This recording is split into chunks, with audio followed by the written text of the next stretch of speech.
of speakers touching two different sectors. One was health and the other one was WASH.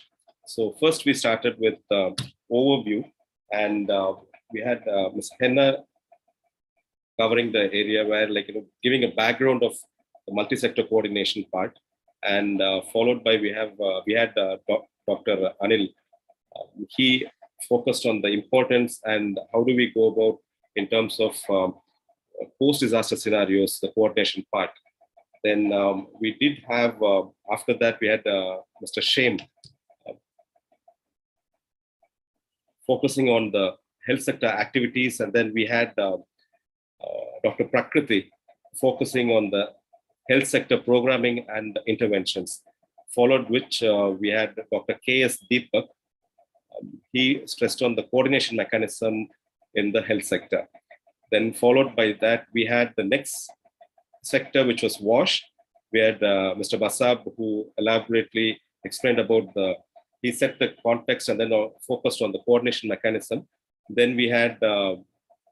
Devendra Dapola, who spoke on the programming and interventions part in WASH. We did have an international speaker, Professor Abdul. He gave suggestive activities in WASH and also gave a global perspective. With that, we had a QA round and we concluded yesterday. Today, I would like to welcome all the speakers.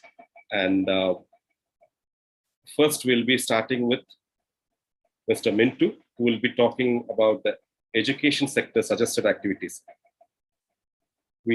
Followed by which we'll have Mr. Danish, who will talk on the programming and interventions. Then we'll have Mr. Joe George focusing on the minimum standards in the education sector. Once again, I welcome each one of you, and over to you, Mr. Mintu. Education sector suggested activities.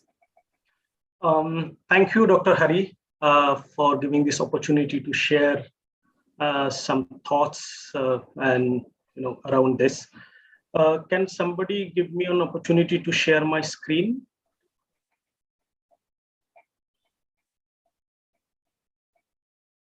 So you can try now. Thank you. I hope it's visible now. Yes. Thank you. I think as you was sharing yesterday about how health and WASH sector was discussed, I think it's equally important is the education sector.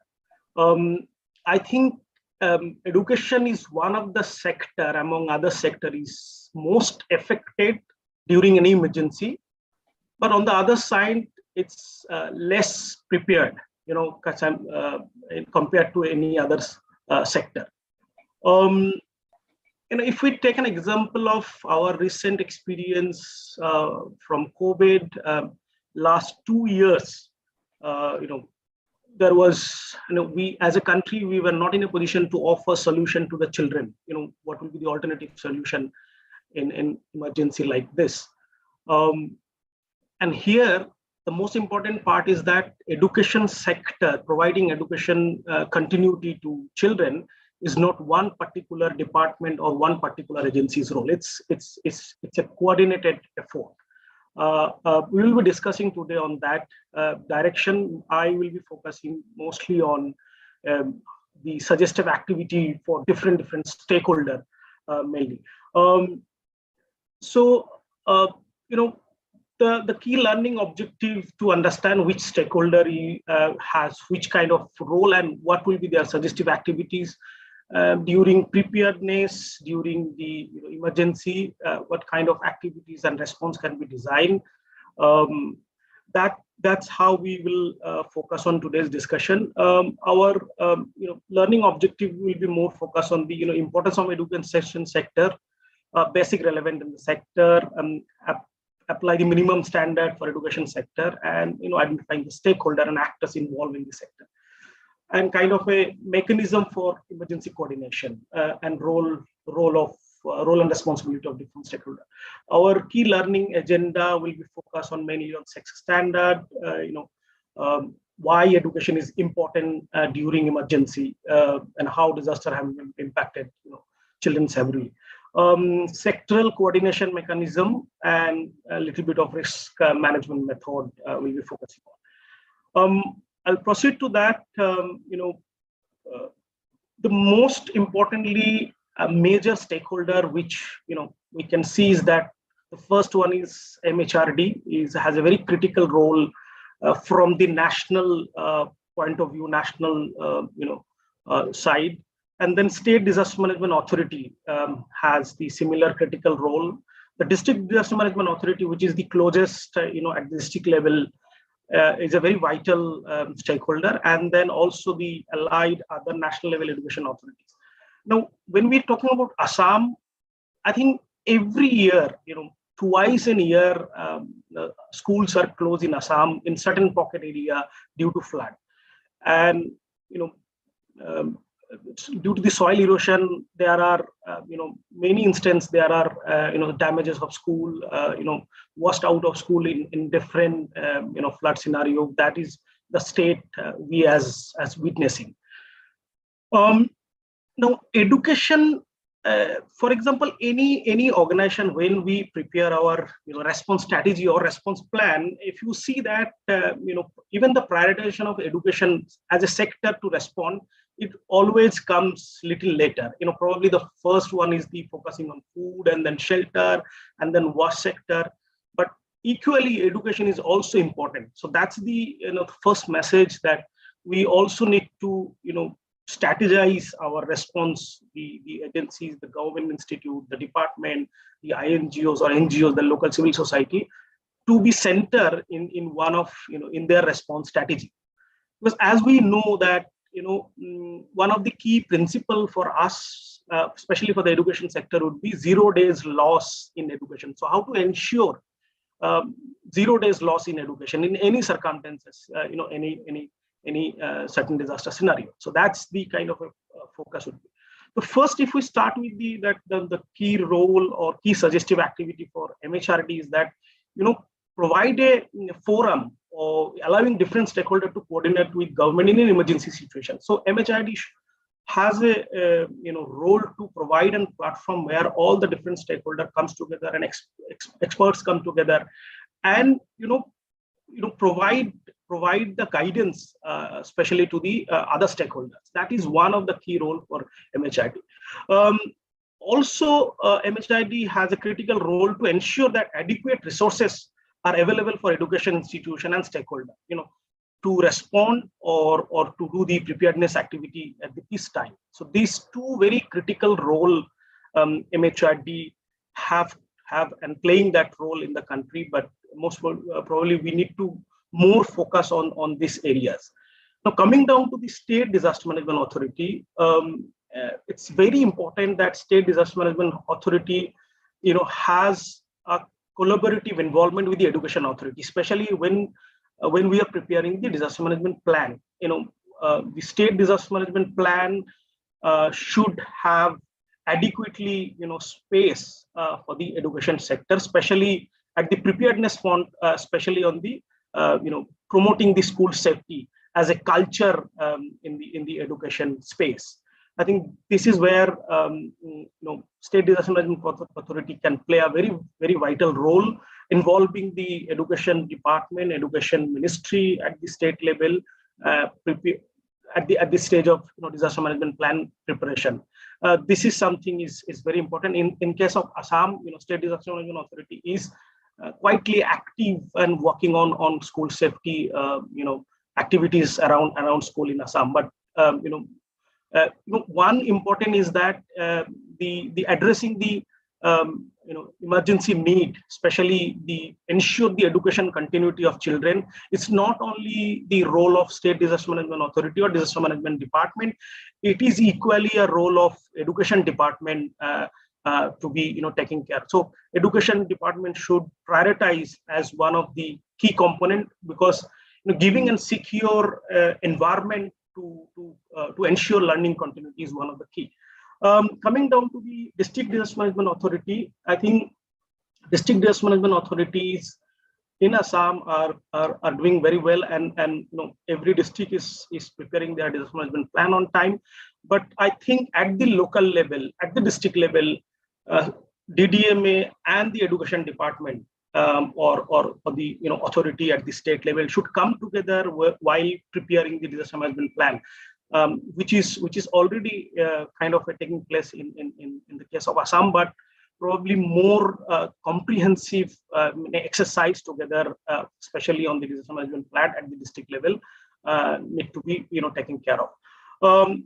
Providing the specialized training facility to the teacher and peer educator is very important. I mean, we all accept that teachers are playing a very vital role, especially giving the life-saving information and skill to the children. So school safety program and the related training has a very critical role to build the capacity of teachers, because we have seen in the COVID also, there was a situation where teacher was in a position to reach out to the children, but there was no means for us to reach out to the children. So providing capacity building to the teacher in an emergency situation, how to respond at the local level is part of the training that DDMA can take a bigger initiative at the district level.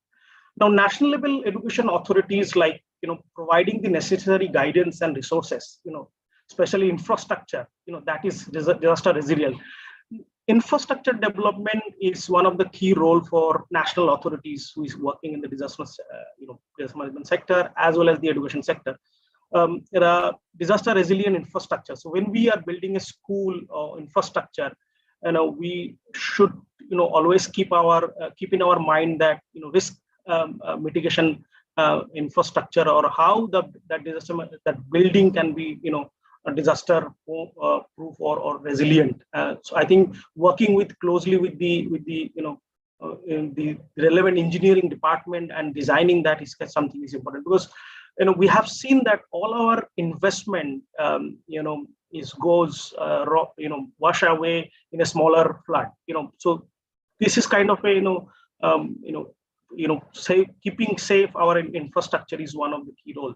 NCRT has a very meaningful role into it, so that how to educate children on the overall safety, on especially on the resilience building, especially on the how to provide them a life-saving skill through their regular books and all. We don't need a separate curriculum. Probably the curriculum what we have, we need to incorporate those resilience information, resilience messages into those curriculum.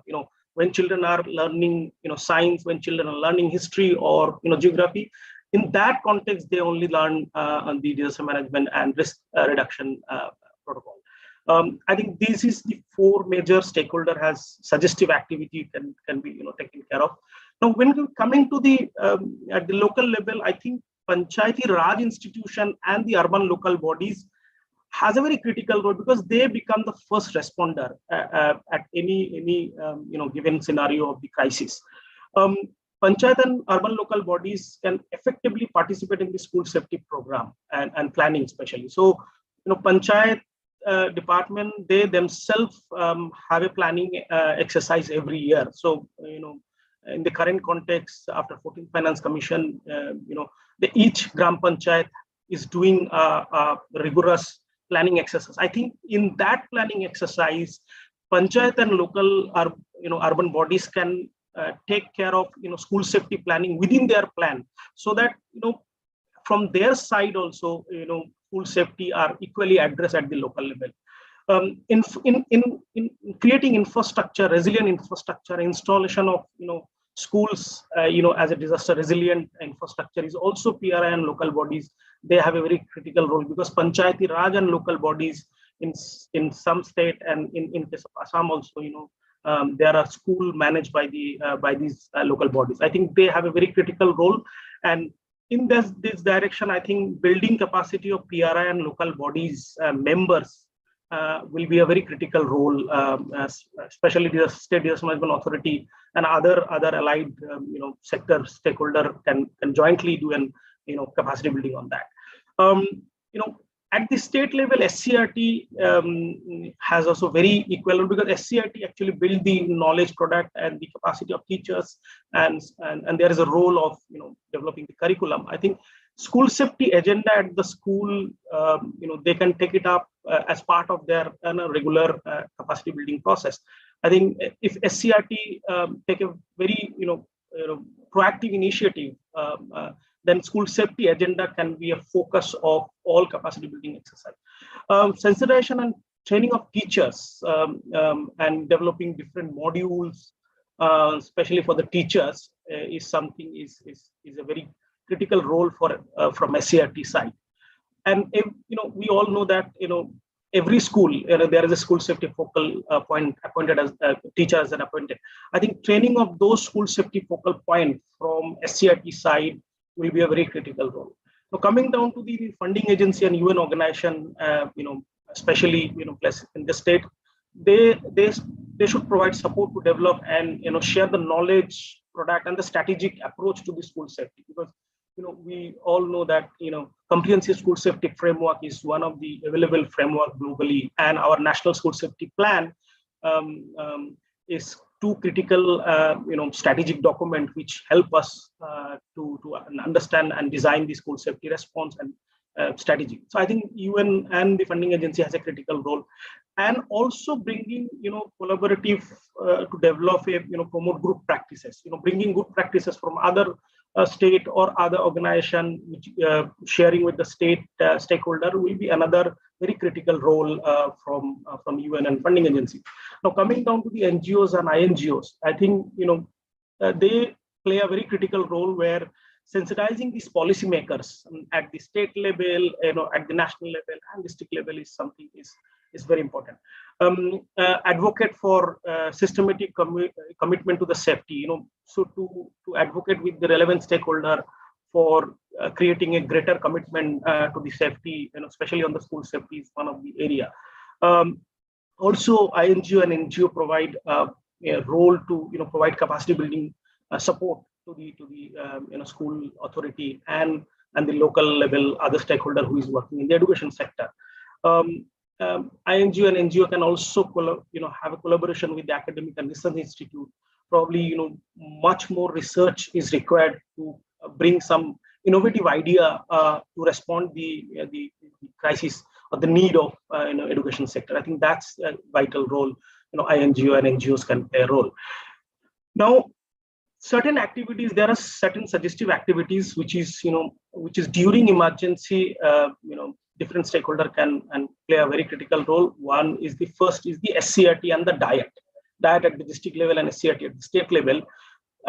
Basically acknowledge that safety is an important issue, and sensitize the training, sensitize the teachers during their training is something is one key role of SCRT and diets. I think developing a child-friendly or intellectually stimulating content for children, especially child-friendly content for children at their curriculum, within their curriculum, is one of the key role, so that a culture of safety or is part of the day-to-day learning. School administration authority has a very critical role, especially allocate time for weekly knowledge and life skill building activities. So school authority can play a very critical role preparing a calendar for that particular school to dedicate one particular day. In case of Assam, it's kind of a mock drill which school is regularly following.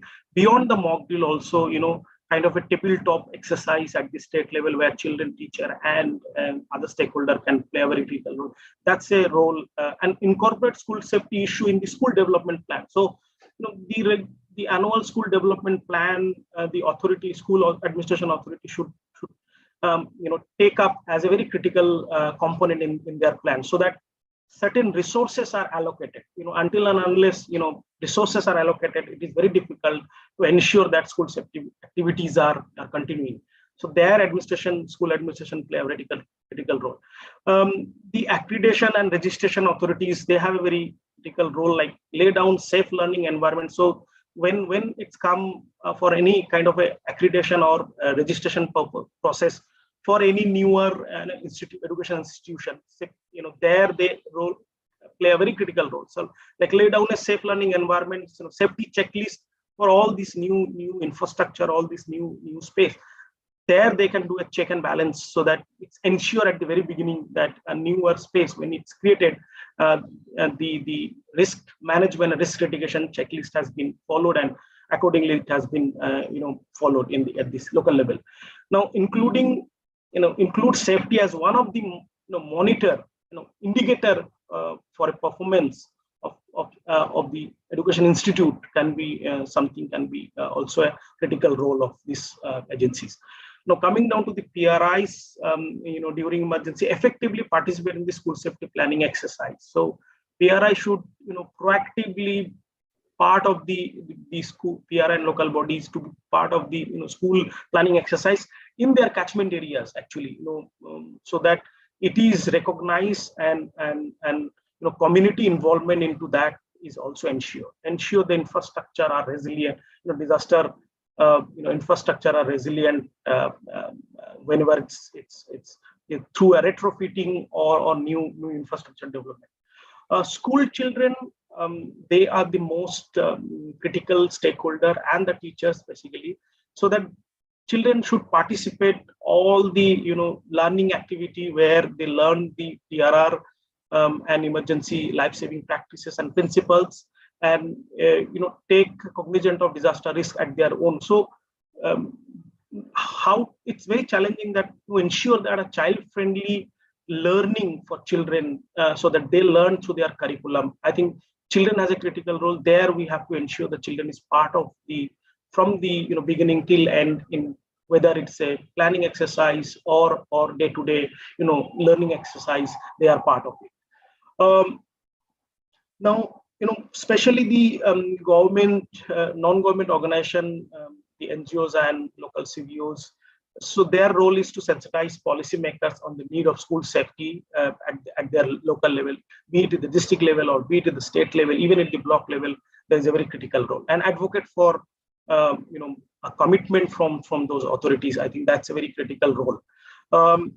Now, corporate bodies has a very critical role, because in our country, in case of Assam and other places, corporate, they provide support to the school. They run sometimes school and they provide funding opportunity for the school also. So they can play a critical role whenever they are providing any support. They ensure that school safety is one of the agenda of their support, so that it ensure that it adequately address the school safety need at the local level. And all the school owned by them or run by them, they also ensure that the school safety is part of that.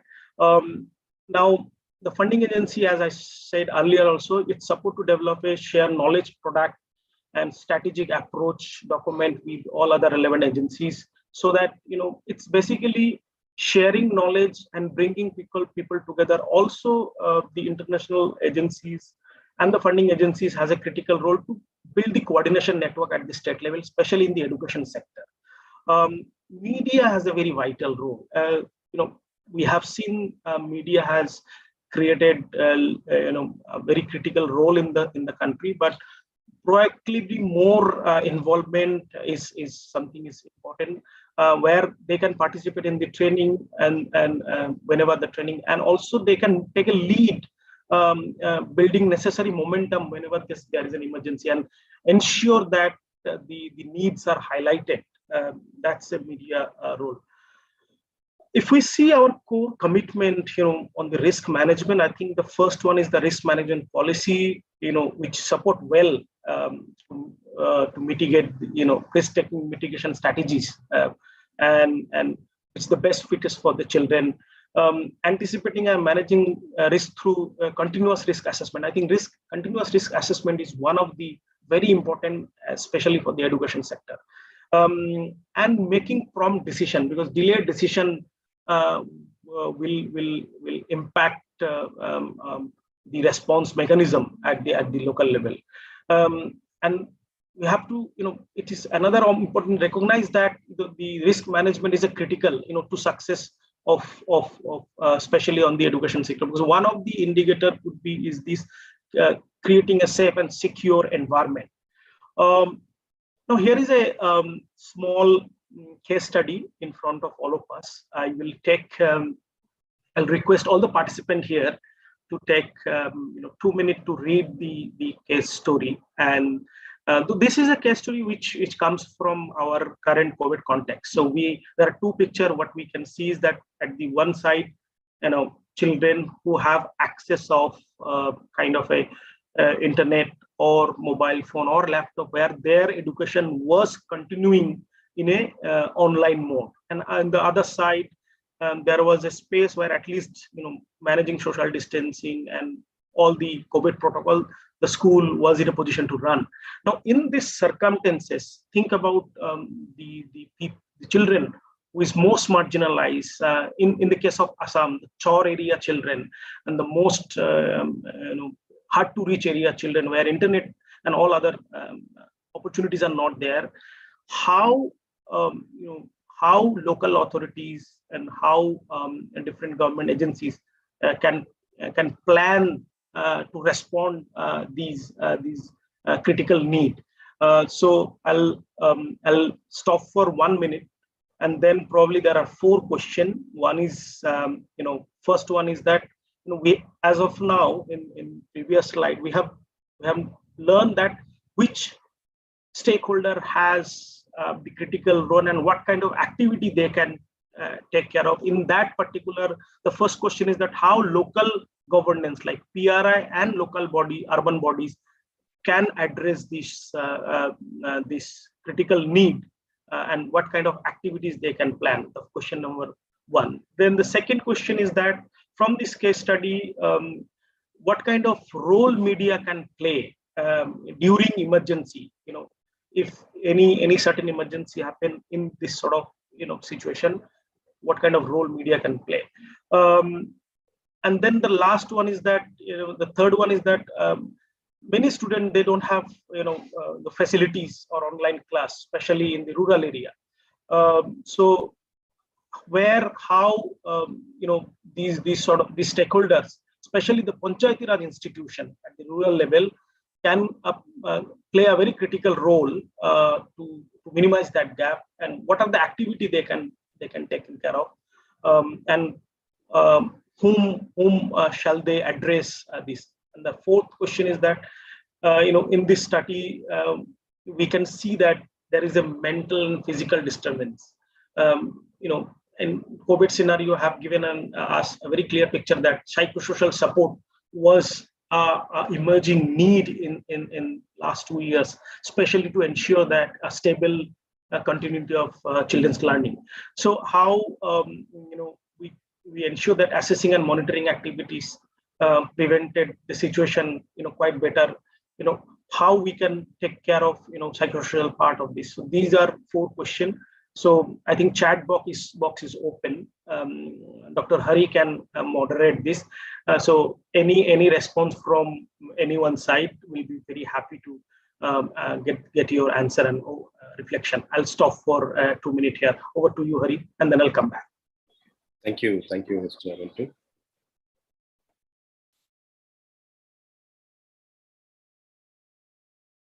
We haven't received any from the audience so far.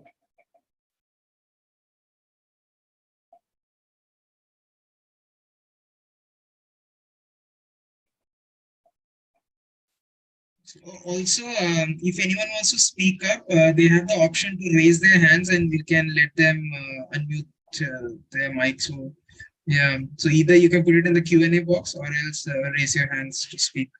Thank you.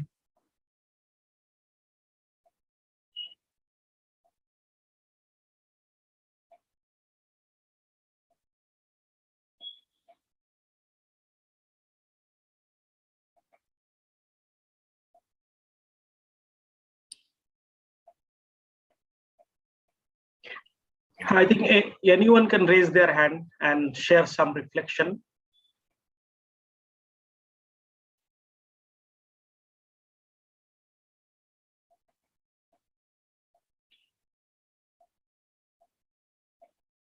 If not, then I think I can see the chat box. There are one suggestion came from, especially from Dr. Hena, to give an example of how jointly stakeholder response plan for education sector can be. So I can bring one example very recently. See that because to respond education sector need, it's needed coordinated effort. So last year in the COVID situation, especially for country where 300 million children was out of school, so as a sector, different civil society as a Sphere India platform and the IAG at the state level, we at a education sector we come together and we did a joint assessment of the current context, and then we create a joint appeal.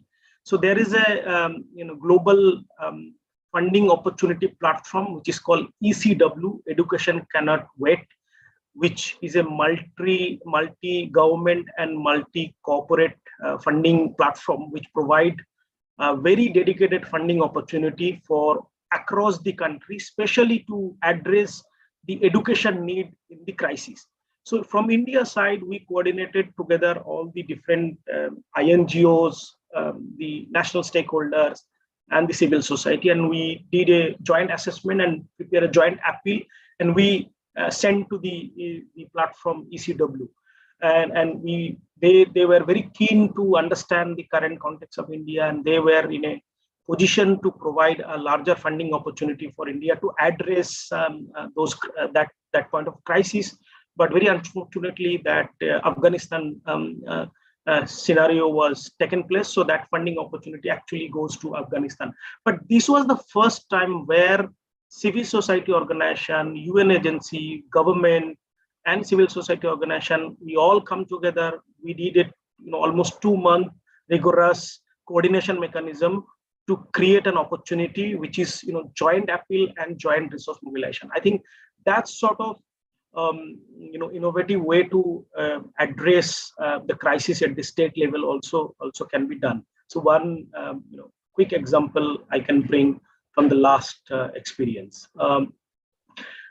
At the one of the question was any kind of evidence if we have at the district level kind of a coordination mechanism. I think there are multiple example we have in the country, especially in Kerala example. Like it was the best example for us at the district level coordination mechanisms, like district magistrate hosted the coordination platform, and all civil society organization and all other agencies come together and respond well. So it helped us to minimize the duplicacy of resources. It helped us to map out whose capacity is what and where to respond.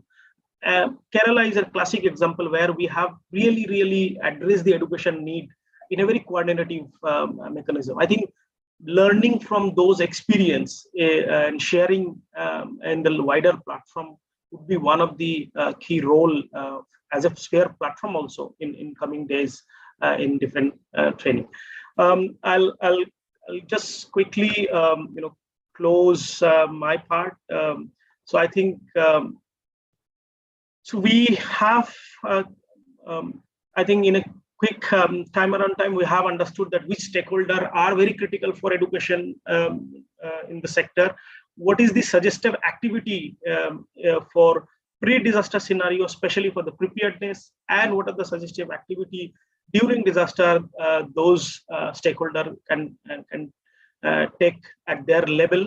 And that is what we have understood, and how a coordination mechanism and joint effort will be required for education sector. We have developed, it's a very collective, and I think kind of a first time in the country we have a coordinated kind of an handbook with us, which provide how to especially focus on the coordination mechanism. There are Sphere handbook which is available, which provide us a standard. The handbook on education specific to education developed by Sphere India is also a resource. Core commitment for children, UNICEF is one of the another reference document for us, and the core humanitarian standard, which is everywhere applicable, and IND minimum standard, which is kind of a global guideline for us on the, especially on the education sector, especially emergency. These are the resource material everybody can access, and these are very useful to develop your plan, your assessment, and your strategy. I'll end by this closing that ensuring 0 days loss at any circumstances is everybody's responsibility, and it's a right of children. Education is a right of children. So if we are not in a position to ensure their right, I think we are violating their right. So it's it's not only the humanitarian response, it's all about their right. So I'll close by this. Thank you very much. Over to you, Dr. Hari. Thank you very much, Mr. Mintu. The entire topic was presented in a very crisp manner and easy to understand with the examples from where you've worked. Key pointers from the national level authority, and then the most important area where you mentioned about the panchayat playing vital role, urban local bodies, school safety part, and mainly the culture of safety, where the child-friendly curriculum is set. And other than that, on the safety checklist and the role of media and different levels from national to state to district level. Very well put. Thank you so much, Mr. Mintu. Now I would like to invite Mr. Danish to discuss on programming and interventions in education sector. Over to you, Mr. Danish. Hi, thanks, Hari. Can you hear me? Yes, loud and clear. Yeah, right. Thanks. Hi, good afternoon, everyone. See all of you and the enthusiasm from the participants here, and also to bring together such a great session. I think Mintu ji has already set the bar high, so I'll try to kind of put a little bit more perspective into from the point of view that I've been assigned. Try to do justice with this session. Can I start sharing my screen then? Yes. And let me know when it comes up. We can see your screen. Yeah, I'm just gonna put it up to. So quick introduction, as you all might have seen in the intros as well. I am Danish Aziz. I work for UNICEF in Jammu and Kashmir as education specialist. I look after the education program. Has been close to 4 years that we've been working here. So a lot of what Mintu ji has talked about has been quite relevant from where I stand, and I think we just have emerged from this whole current COVID emergency, the COVID crisis. So these sessions, these learnings become even more relevant as to how do we, because let's face it, as practitioners, we were all caught unawares. I mean, emergencies like COVID had probably never occurred in our living history. We've been used to disasters and emergencies like floods, earthquakes, and other incidents, but COVID was something that, but also I would say that having said that, COVID has also has brought up some opportunities. So in today's session, just a few trying to understand what kind of programming and interventions that agencies and practitioners can look at to be prepared when, God forbid, we face emergencies of a similar nature in the future. So we're just going to quickly run through that in the time allocated to me. I'll try to sum it up from my end. And this will be particularly useful for NGOs in the education sector. And we'll also try to learn a little bit about, supporting role of government agencies. And having said that, I think what the work that Sphere has been doing, the IEDs have been doing, I think it's the coordination part. I mean, the whole agenda of coordination. I think some of our seniors here, some of our contemporaries here might remember, if you remember the times of tsunami, as you would remember the way the tsunami, tsunami hit, and the way the coordination was. I mean, there was just glaring lack of coordination, different agencies, and it still happens, unfortunately, in many of the emergencies I've seen in the recent past. The whole government and NGO collaboration, that still, I think we have a long way to go in terms of making it even more concrete, making it even more, work for emergency. Different agencies do work in their own ways. So, kind of quickly moving on to the topic that I have been allocated for today, the kind of programming and interventions by agencies. See, when an emergency hits, the first thing that comes to our mind is that the provision of food and clean drinking water, medicines, supplies, even shelter to a great extent. But I think if you look at it from a child child-friendly kind of an emergency response, so I think what really helps children in emergencies is the sense of normalcy, and nothing can really can actually make them feel normal as education can, because that's their daily routine. A child goes to school every single working day, and for them that is the normal. So as humanitarians, as practitioners, this is the one thing, because everything else kind of even if you as parents your entire day revolves around sending the child to school. Child gets up in the morning and goes to school and then comes back, the discussions of private education. They're trying to discuss his or her classwork. So to try and make this whole thing, if you're looking at child-centric kind of response program, so you cannot ignore education at any cost. Some of the key interventions, I'm not going to go too much into coordination because I believe there is another session on coordination, but I'm quickly going to touch upon these few kind of programming interventions that are done. And you would also notice in many of these spaces, school buildings are also used as emergency response shelters, because that's usually in remote and rural areas. They're also very safely available. So, my point here, the point I'm trying to make is that these interventions mostly revolve around school, around education. So that's why we cannot underline the importance of education enough when it comes to emergency response. Some key examples of what we did, and specifically now, as you can see, there's another bubble here that basically we're talking about connecting every school to the internet, because that's one thing. Like I was talking about opportunities in COVID is the role of EdTech, the way EdTech has grown, the use of ICT in education has grown. You also realize, it has grown leaps and bounds with the COVID pandemic. So all the way from training teachers in emergency education, to school feeding programs, creating child-friendly spaces. Now, typically, this is a very UNICEF kind of a term, but very simply put, it's a space where the child can feel safe, they can come, they can learn, and their regular normal development is not interrupted. So trying to create those spaces is one strategy that can be utilized. Then we have already talked about the internet as well. And advocacy with government advocacy on different ways, the right of the child to education, and to also now another thing, I just talked about the kind of learnings from COVID. So as much as we realize the role of EdTech in education, there was also this whole thrust on mental health and psychosocial issues which children underwent. And in a way, be the devil's advocate, in a way, I'm kind of glad that this really brought the issue of mental health, the agenda of mental health onto the fore during COVID, because now we're looking at it seriously. So we have, as evil as I may sound saying this, but I think, we have our lessons learned from COVID. In a way, COVID has really helped us open our eyes to a lot of things.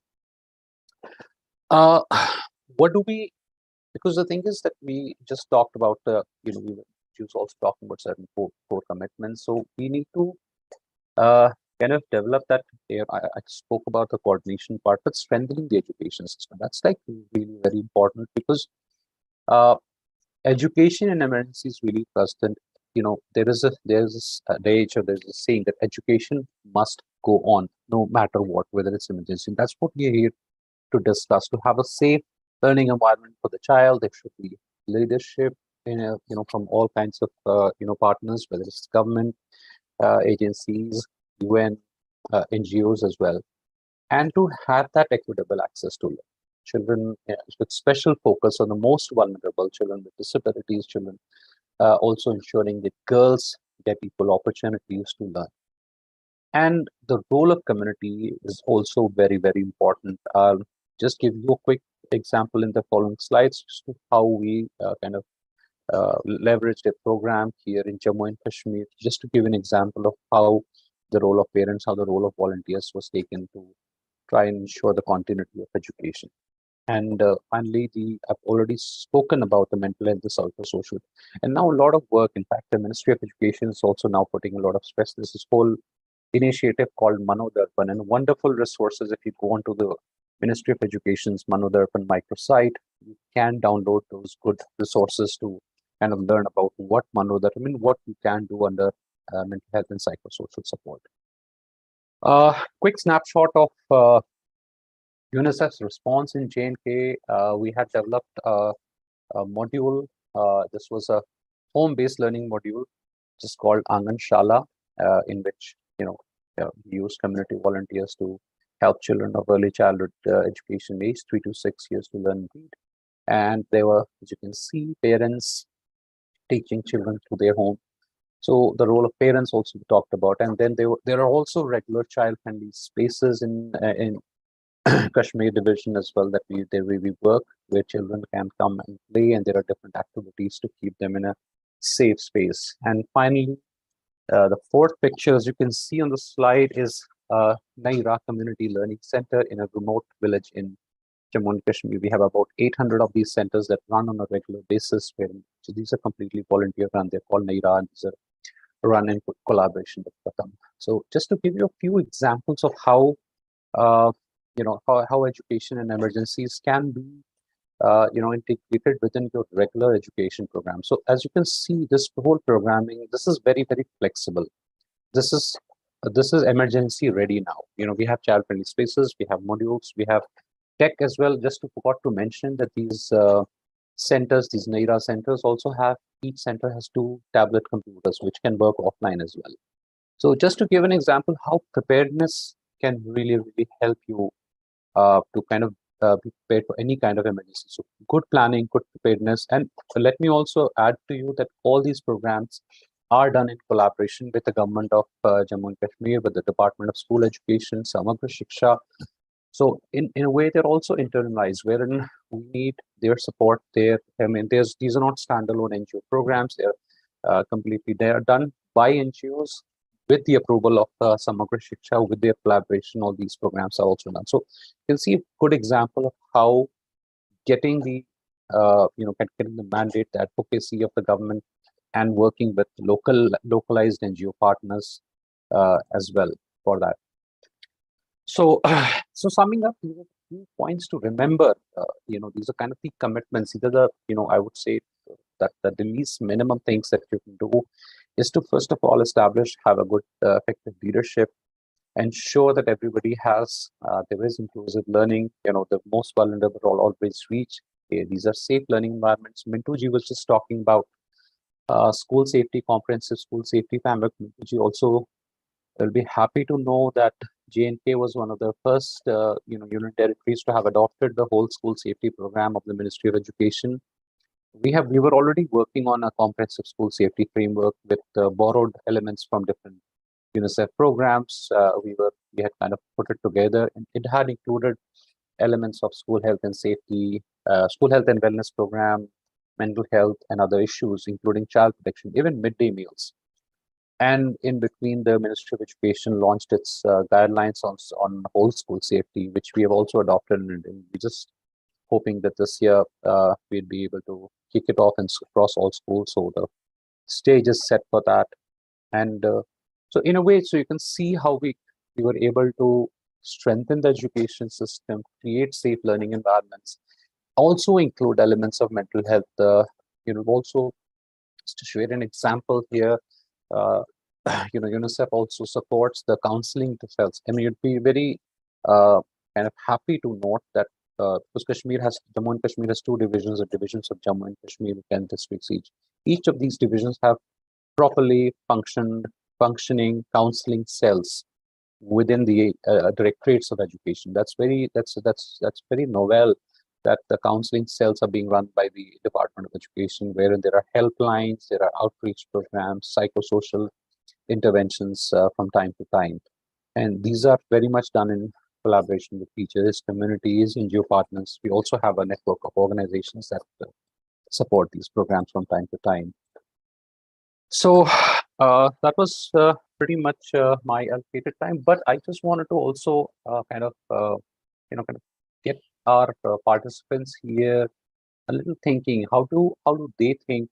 How do they think NGOs and governments can collaborate? And there are also many challenges. There are challenges of financial assistance, dependence unit, funding. Uh, Again, sorry to bring it this thing, but usually disasters and emergencies are good fundraising opportunities. But how can that be maximized? What do you think?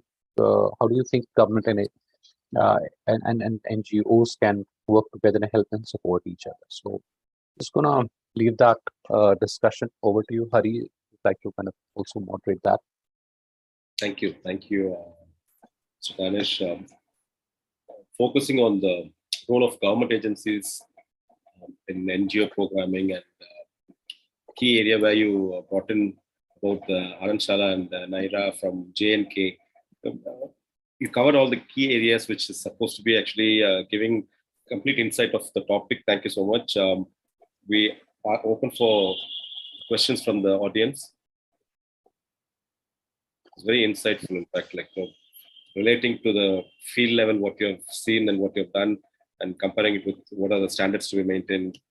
More inclusively, child inclusive risk assessment part, and focusing on connecting every school with internet, with those areas. It's good.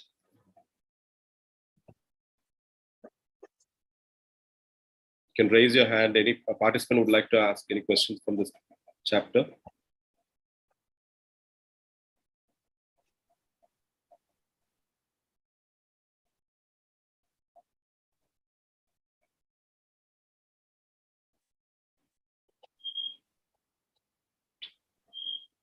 I guess not. I think that I was pretty There's covered enough. There's one question. How education department integrates the global standards like INEE? Well, honestly, we have a long way to go. It depends, like we just spoke about advocacy. That is the kind of insights, these are the kind of inputs that agencies need to bring in. Unfortunately,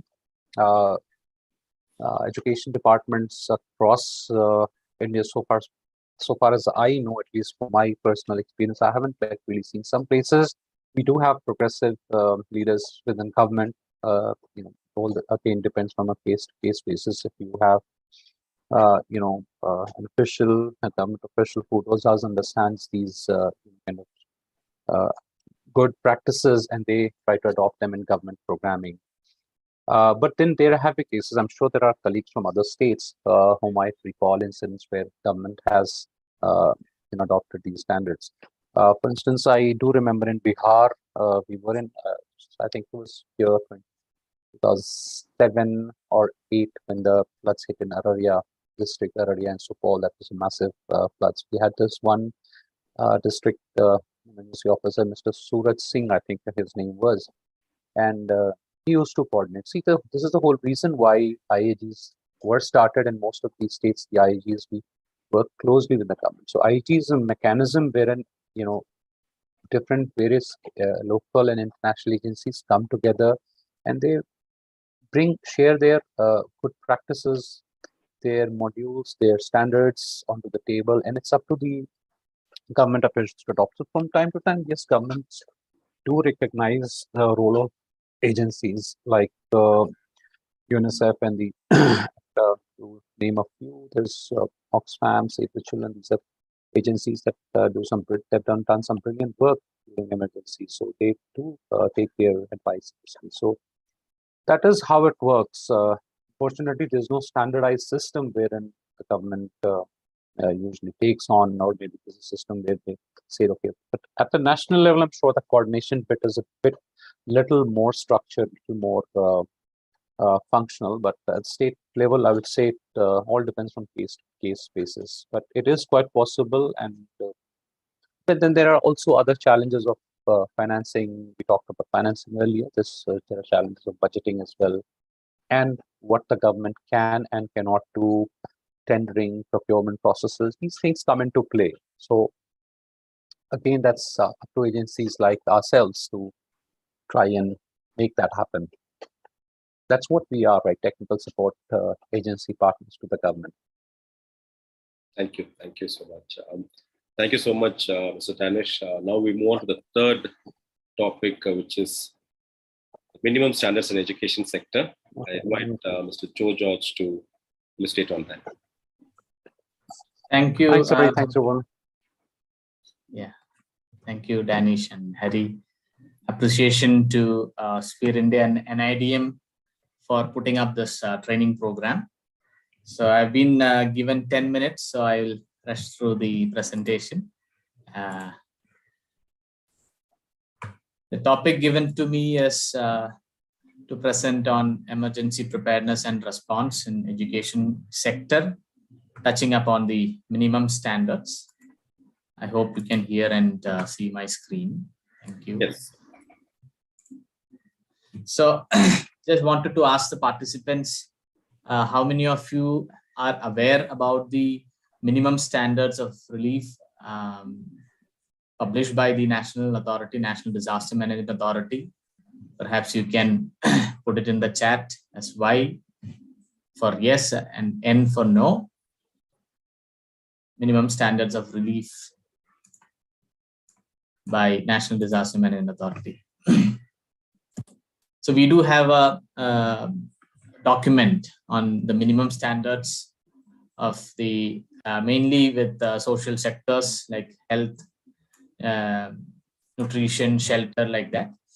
So education, as my previous speakers already spoke at length regarding the need of education, the right to education and all that.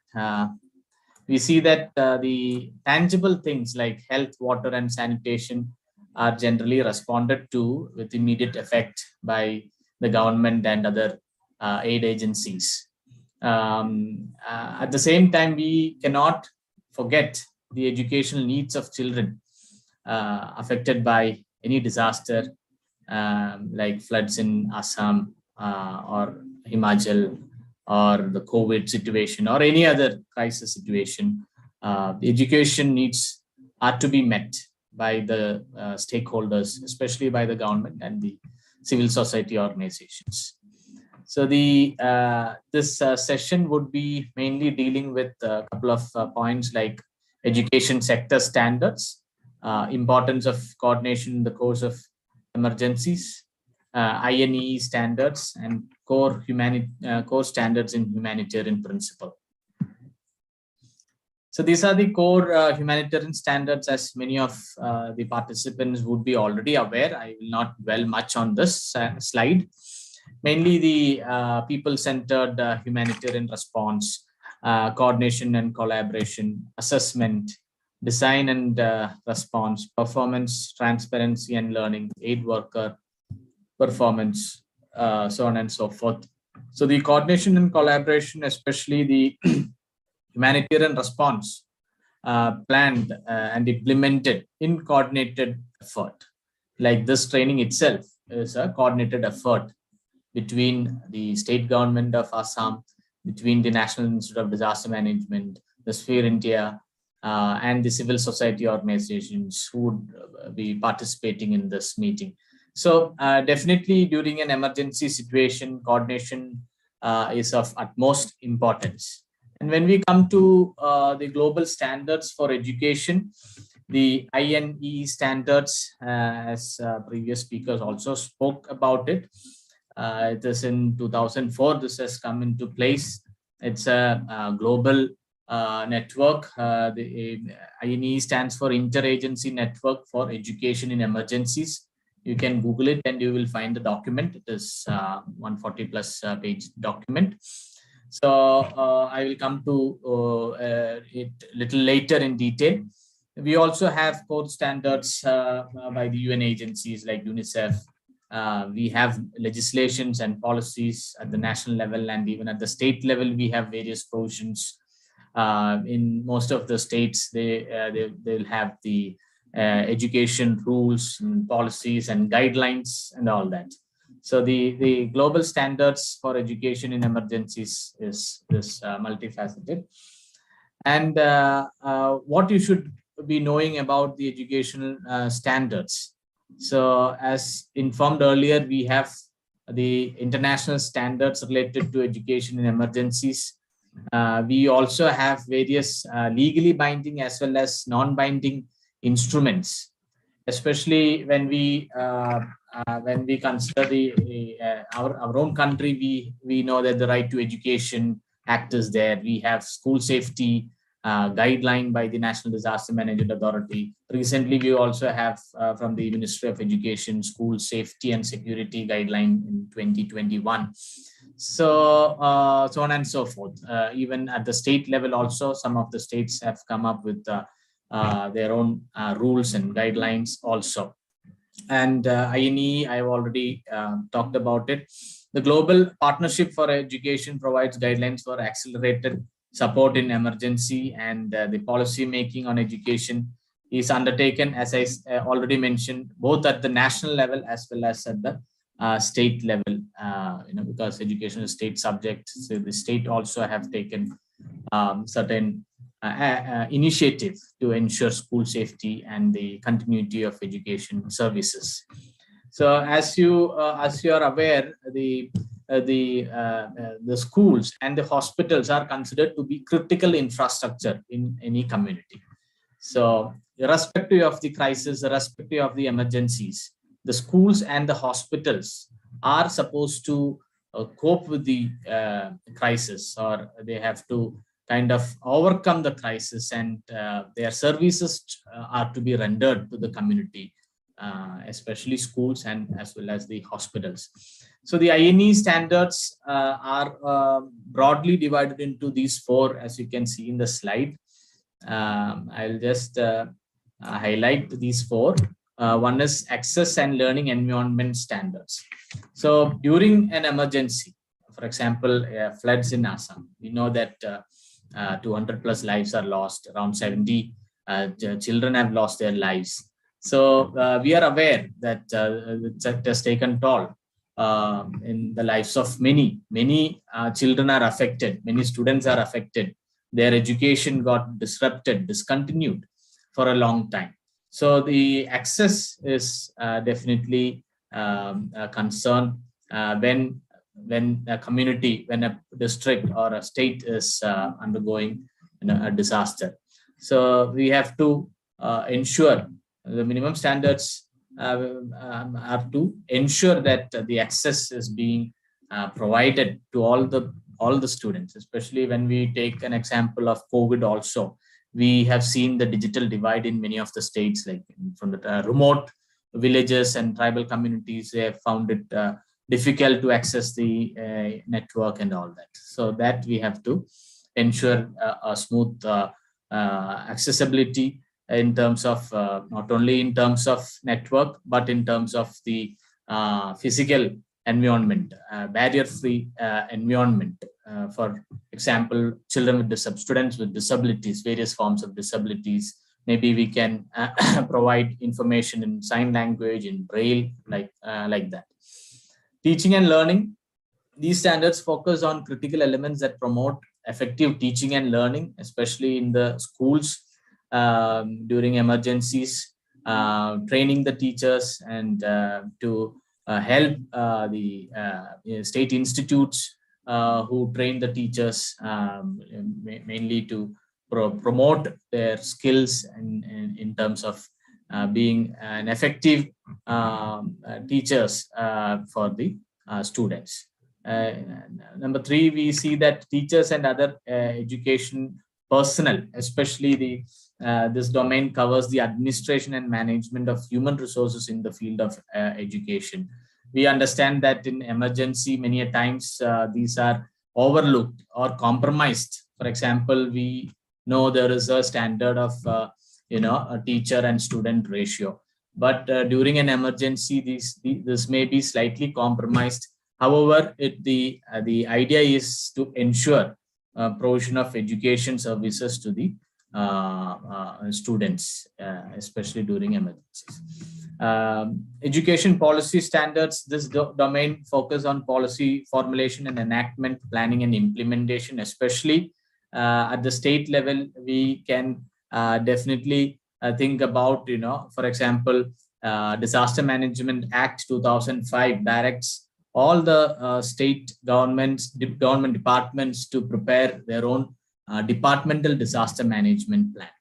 So have we prepared the education department disaster management plan in Assam?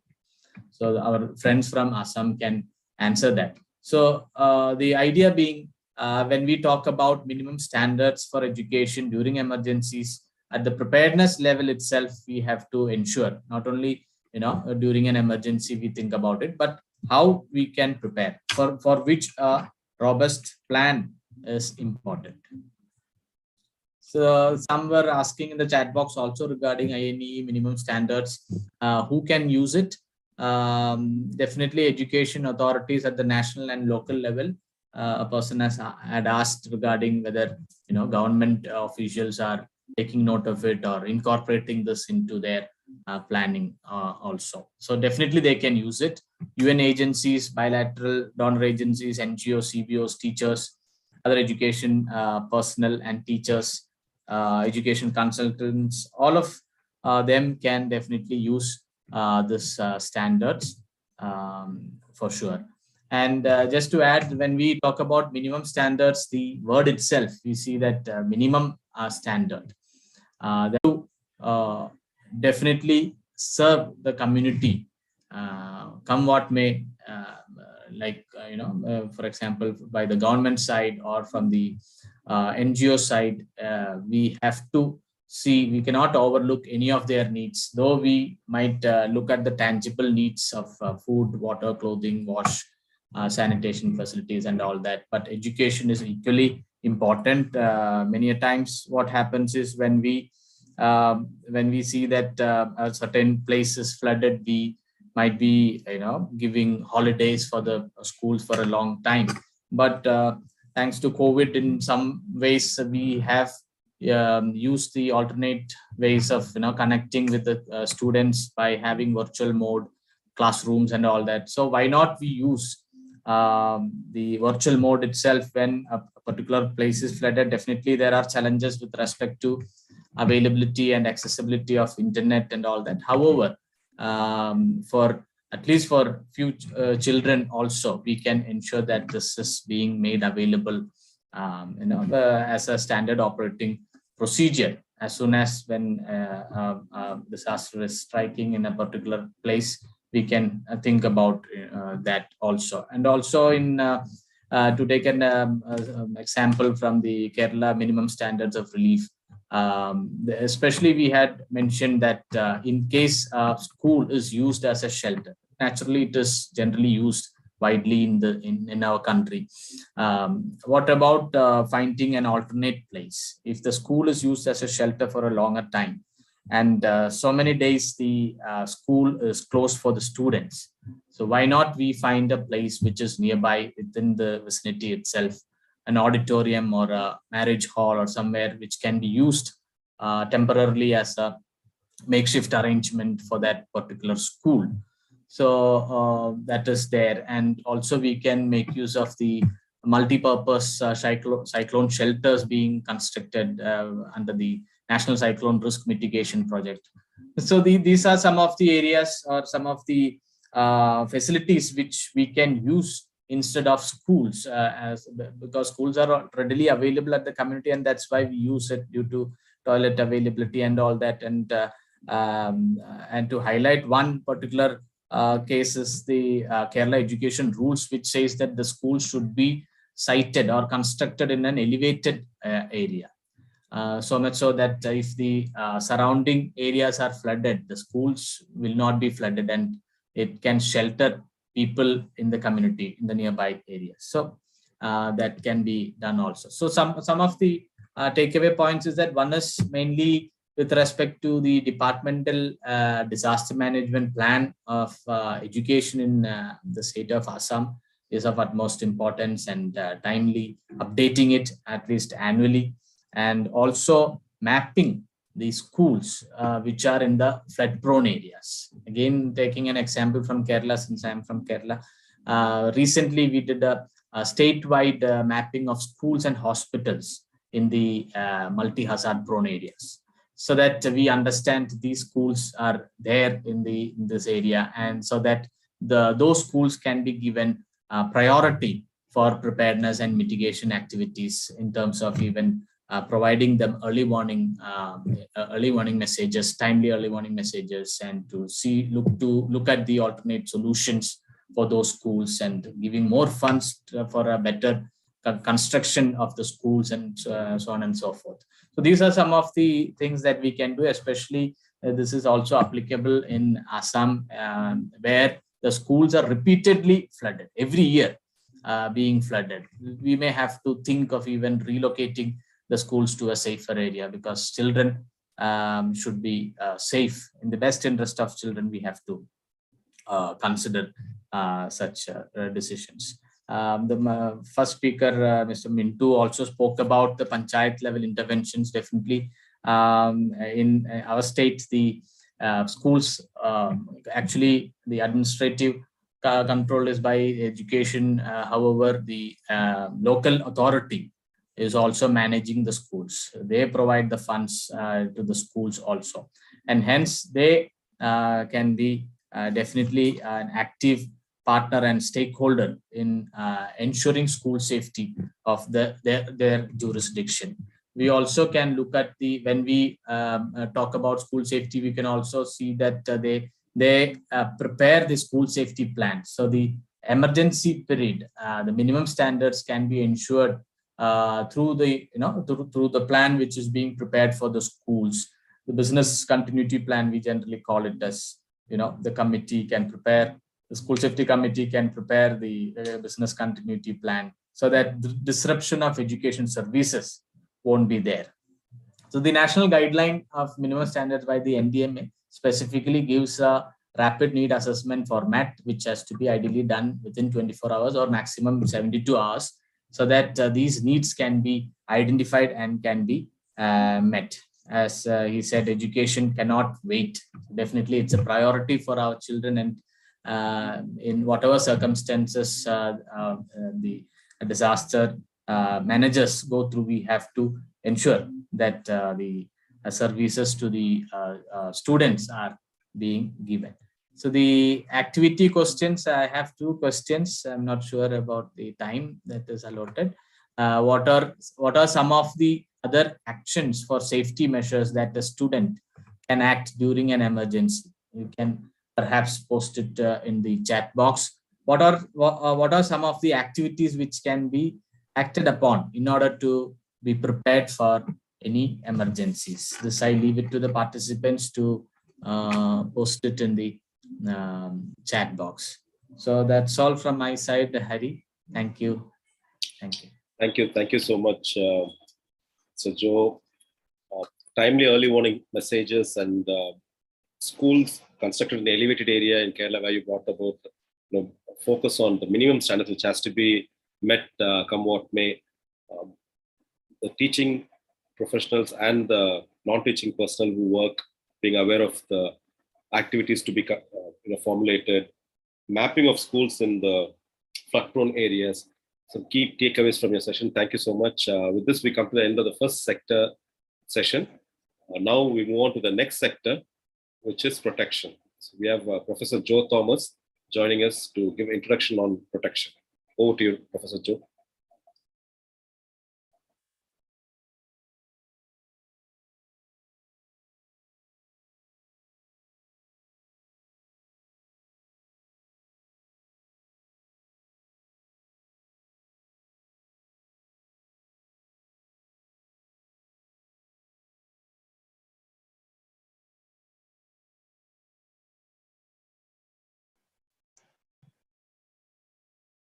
Hello, Harry, can you hear me?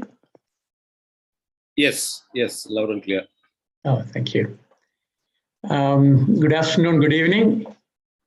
And I'm glad to see that this late evening, you have about more than 60 participants attending this session. And I congratulate all the organizers. Thank you, Harry, for inviting me for this session. Today, what I would like to do is to give an overview about the idea of protection in the humanitarian setting. And I'll briefly touch upon some of the principles behind why protection is offered, the legal principles and international responsibility for offering protection, and also how the protection issue fit into the entire SPEAR handbook. And I'll just generally give some observation about what are the other practical issues about protection. And this overall presentation is mostly in the context of protection from a legal perspective. But I'll be just adding my own personal perspective as well on when you discuss about protection, what are the issues behind it. And to begin with, I should congratulate SPEAR Group that protection itself is as a standalone sector priority, because the earlier protection was not part of the earlier standalone activity. Protection is mostly as a legal protection, as a law and order issue. That's the way it is considered.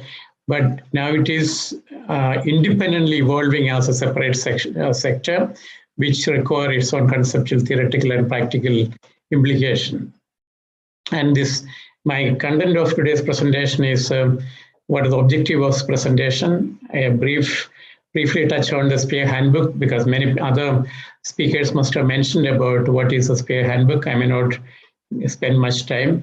The idea of protection and importance of protection during the emergencies, what are the principles of protection, and how we advocate for the need for protection, and how do we identify what are the concept of vulnerability in the emergency situation, and some of the activities. So this is the outline of the presentation.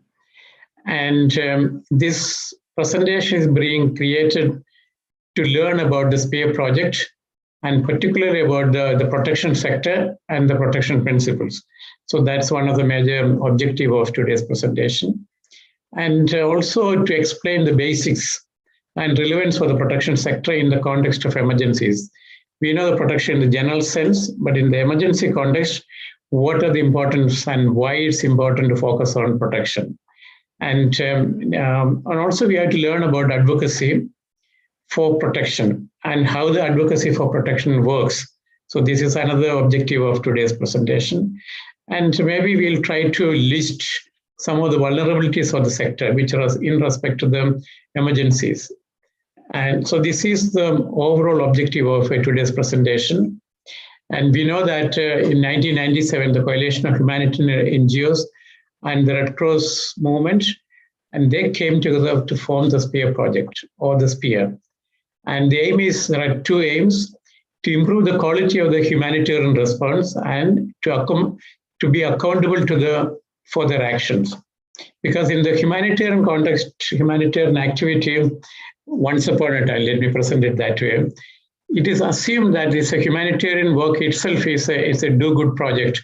So then accountability was not considered as an important part of it, because the willingness of an institution, agency, or entity, they're willing to do humanitarian work in itself is a great thing. So it's automatically assumed that there are inbuilt accountability mechanisms are there. But eventually during the learning process, we discovered that the accountability is not automatically taken into consideration, not automatically integrated in the humanitarian activities unless it is consciously looked upon. So that's one of the objectives of SPEAR project.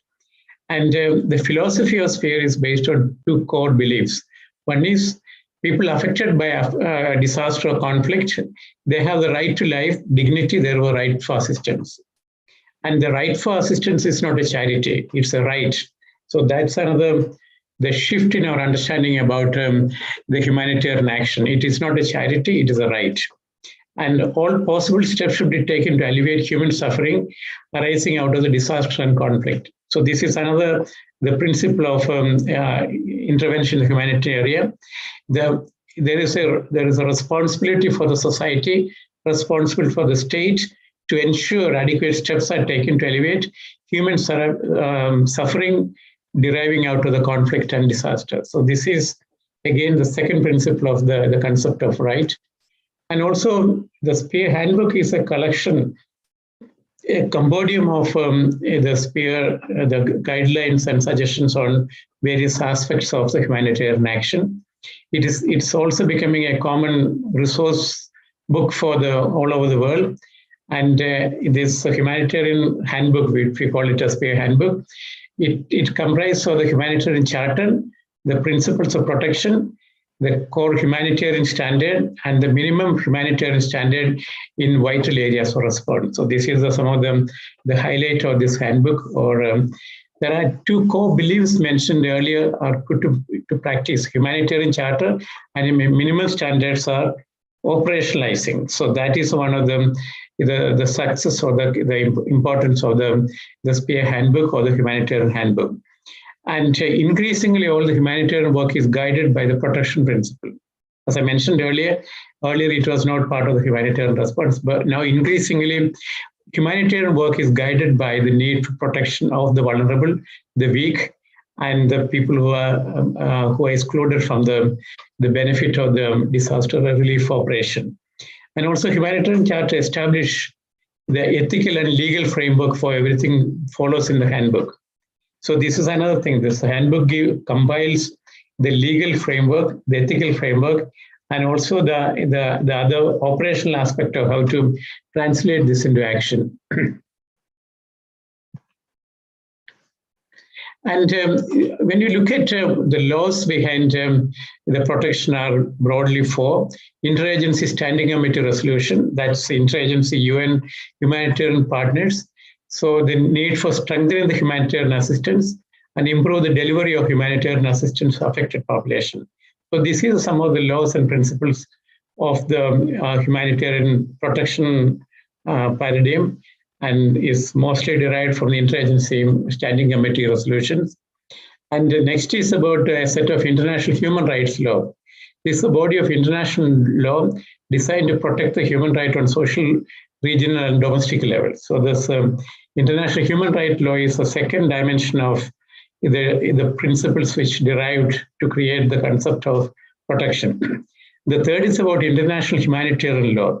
Within the international human rights law, there are humanitarian laws, and these are specific rules which are applicable to the conflicts and humanitarian settings. So this is the third aspect of it.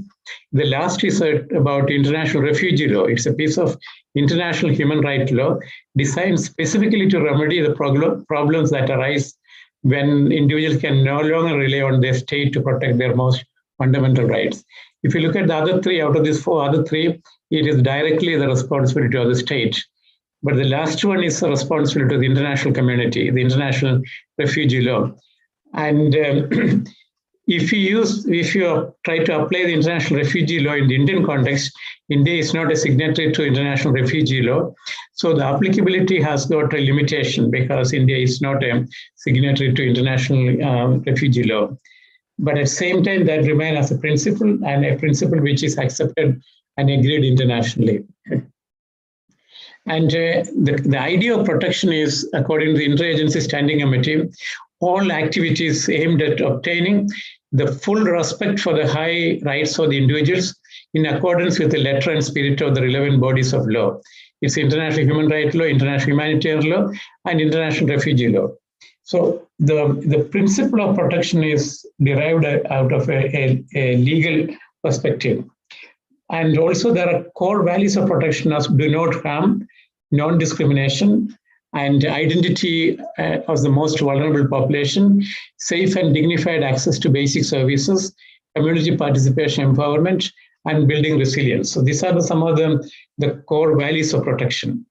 But when we look at protection, probably we have to go slightly beyond the legal responsibility. See, for example, why we offer protection to the refugees or the people in vulnerable situation.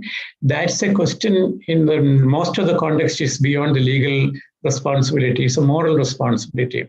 So it is derived out of the values of compassion and the values of empathy. So there is a beyond the legal dimension, there are other dimensions of why protection is important and why a group of people or person can and demand for protection, request for protection. A legal basis, moral basis, ethical basis. So these are but ethical and moral basis, we may not be able to demand for those in the legal framework. That is a common good or a social good, which is a basis for acting on certain situation. So I just want to expand the idea of protection. What are the principle behind it? And again, protection is one of the 4 foundation chapters of the Spear Handbook that shows the importance of the concept of protection in the humanitarian setting. And the humanitarian protection deals with improving the safety, well-being, and dignity of the vulnerable populations. Protection always depends on not only what we do, but also the way we do it. So this is another aspect of the protection, how we arrange the protection, how we implement the protection. That's also important, as important than what we do. And again, the protection is about the active application of core protection principles to humanitarian work across all the sectors. And maybe protection is a much more important intersectoral collaborative issue or intersectoral issue, not that standing alone issue alone. And also the 4 principles that apply to all humanitarian actions and 4 actors. So this is a basis of the concept of protection and how protection is being offered and who gets the protection and what are the methods of offering protection. And when you look at the importance of protection during emergencies, one is preventing physical and psychological harm or providing physical and psychological protection. That's the first part of it. And also protection is about assisting people to claim their rights. Sometimes that claim for lost property, lost resources, maybe lost opportunity. So these are some of the rights people can claim. So that is the second aspect of the protection. And the security of the human right concerns is another aspect of the protection during emergencies. You have to ensure that the rights of individuals, particularly the right of the vulnerable population, is not violated. And also disaster situation, we know that increases the protection risk of the disaster situation, increase the vulnerability. And also disaster situation increase the overall vulnerability of the population and individuals when they're caught up in the situation. And the protection principle, again, that I just mentioned earlier, enhancing the safety and dignity and ensure people's access to resources and services, assisting people to recover from the physical and psychological effect, and helping people to claim their rights. So again, these are, I summarize the 4 protection principles. Again, when you look at the protection principles, there are 4 principles related to the issues, and specifically on protection of the children, protection from the gender-based violence, protection in the context of housing, land, and property rights, and also protection in the mine action. That's in the conflict, the military conflict. The mining is used as a technique for enemy advancement. And role of law and justice, enforcing and ensuring role of law and justice is one of the fundamental aspect of protection. And providing legal counseling is one way to ensure that protection is practiced. I mean, human rights advocates, they're looking at the finer aspect of assisting services in the context of humanitarian setting. And quite often, humanitarian principles are applied in the context of refugees and people in the humanitarian setting. But also internally displaced population is an important segment of the population who require protection. And the last one is about refugee rights. The concept of protection in the vulnerable situation is mostly derived out of the data and evidence from the refugee crisis all over the world. So that is why it is emphasized more on the legal aspect of it, and lesser emphasis you can see on the issues of moral and ethical principles, which gives substantiated support for the principle of protection. And again, how do we advocate for the rights and the vulnerable populations, access to services and access to protection? So these are some of the core impetus for advocacy. And advocacy is an activity of individual and organization to influence the decision makers with policies which are political, economic, and social institutions. Advocacy is about demanding for change. Advocacy is about demanding changes in an organized way. Advocacy is about putting up demands and requests based on the evidence or evidence-informed actions, evidence-informed requests are the main dimensions of advocacy. And the protection sector has got a much more importance in the act of advocacy, because number one, quite often the protection sector amplifies vulnerability. Second, the people who are subjected to risk of violence, risk of violation of rights, they themselves may not be aware of their rights, because this is quite often the vulnerability is amplified in a very short period of time, and it may prolong or it may be shorter period of time. So many of the people, it's not part of their day-to-day living experience or life experience, the issue of vulnerability and risk, and also the violation of rights.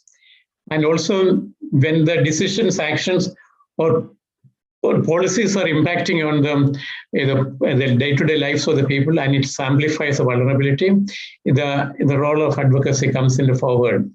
And again, when you look at the advocacy is also advocating for the resources, technical skill, expertise. So it's about reorganizing resources. That's another dimension of advocacy. And advocacy, the success of advocacy depends upon reliability of the evidence. You accumulate reliable evidence and data, understanding the stakeholders in the situation and who are the people who may be able to make significant changes.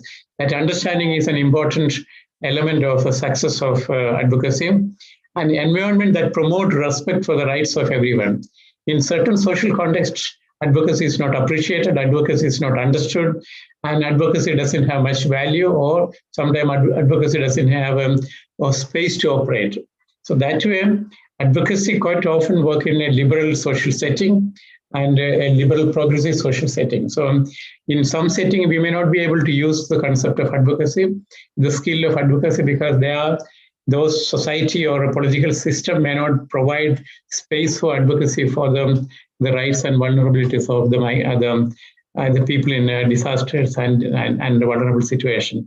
So this is here to keep in mind that advocacy, when you can utilize advocacy, what are the preparation you may require to explore the possibility of advocacy for promoting the rights of marginalized population. And vulnerabilities with respect to emergencies, the effect of disasters are mostly felt by most vulnerable group.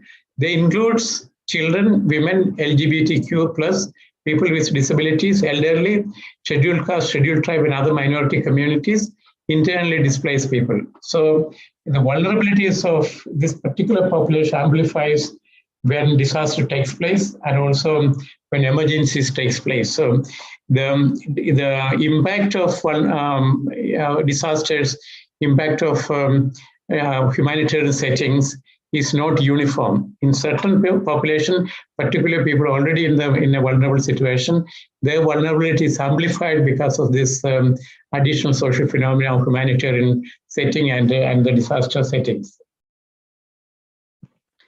And also vulnerabilities which you look at the emergencies, almost all negative situations or disasters affect the mental health of everybody. Mental health is one of the important issues. Second is unequal access to resources.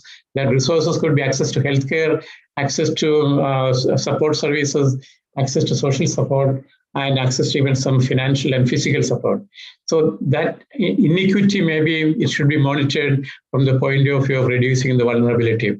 And again, the vulnerabilities of a scheduled caste and marginalized population need to be carefully monitored.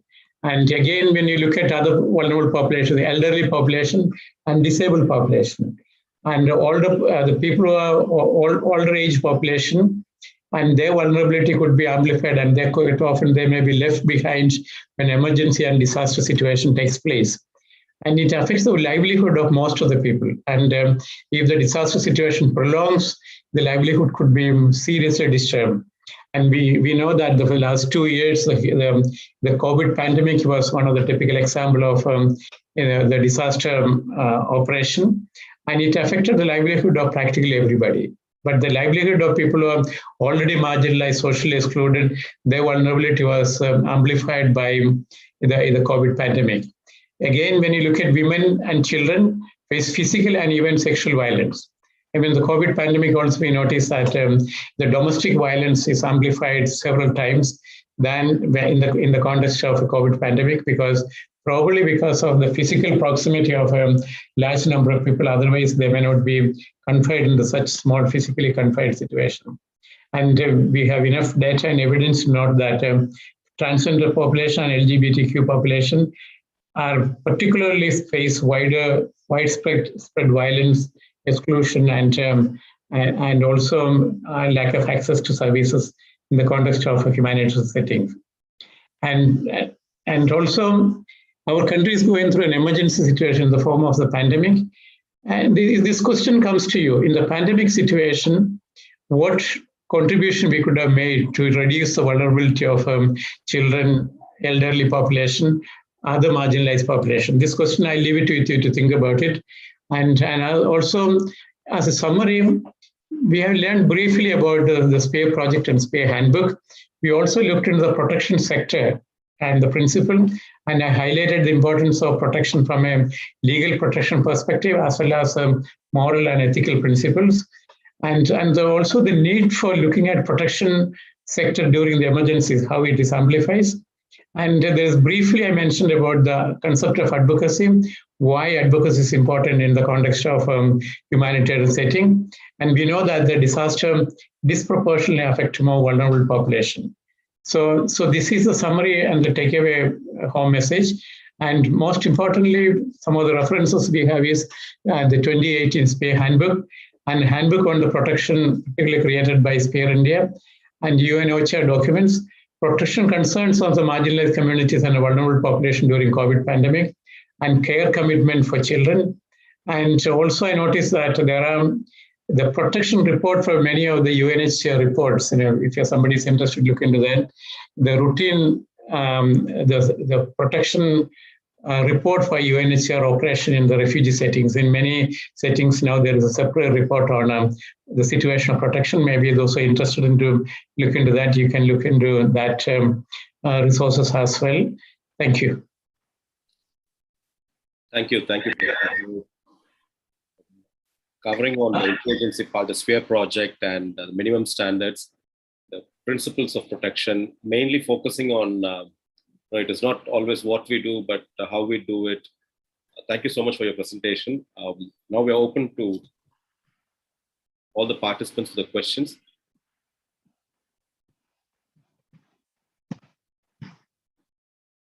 Participants can raise their hand and ask questions, or they can unmute and ask questions as well.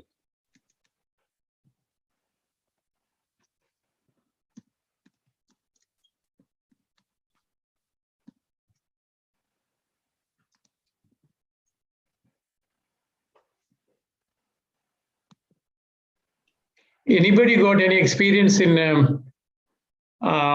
getting involved in the protection sector? And do you think the military and police is the only one offer protection, or anyone other than the military and the police offer protection? Maybe if somebody can answer that question.